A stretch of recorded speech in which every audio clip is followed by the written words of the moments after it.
Good morning. Today is the 7th day of Adar, which is a very happy day because it is the day that Moshe Rabbeinu was born and the day that he died.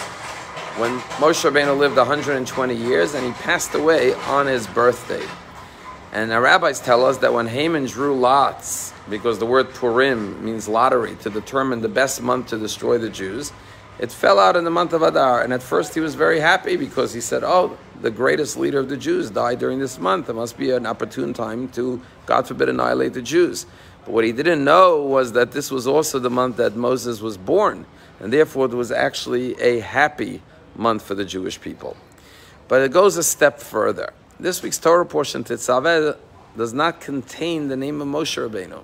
And our rabbis say because this is always the week that he passed away. Why is his name absent in the week that he passed away? Because after the Jews worshipped the golden calf, Moshe Rabbeinu pleaded for forgiveness for the Jews.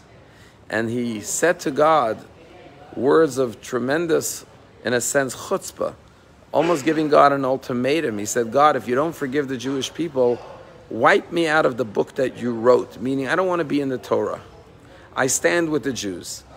Ultimately, God forgave the Jewish people for the sin of the golden calf. But because Moses uttered these words, his name is absent from this week's Torah portion. Why? Because this is the greatest praise of Moshe Rabbeinu, that he said those words to God. Why? Says Rav Kook that you may think the greatest moment of Moses' life was when he went to Mount Sinai and got the Torah from God. What was even greater was when he said to God, if you don't forgive the Jews, wipe me out of your book. And Rav Kook gives the following analogy. He says, imagine someone turns to his friend on the Rosh Hashanah and says, may you be inscribed in the book of life. And if you're not inscribed in the book of life, I don't either want to be inscribed in the book of life. He said that is the ultimate love and sacrifice for your fellow Jew and fellow man.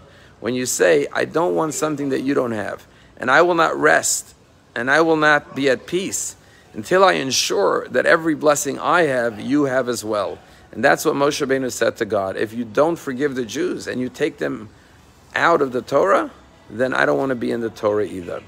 This summer when we went to Israel, we had an opportunity to meet with the mother of one of the boys who were kidnapped and murdered. If you remember the 3 boys who were kidnapped just a few years ago. And the boy's name was Gilad Shar. And we met with her mother. It was Gilad, Yifrach, and Naftali. And the mother told us a remarkable story, that he was a very bright boy, and there was a kid in his class that was sent every day to remedial room to have special tutoring because this student was a little bit behind in his studies. And her son, Gilad, would go with him to the room.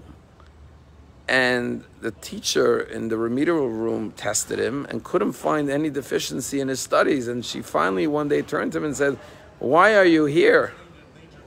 You don't seem to need any help with your classes, with your studies. You don't seem to have any learning challenges or disabilities.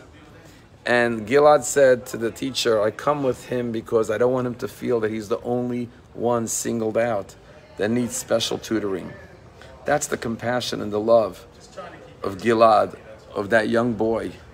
And that was what Moshe Rabbeinu teaches us today, that we should look at others and have compassion and want the best for them and not allow them to be alone in their circumstances. Have a wonderful day.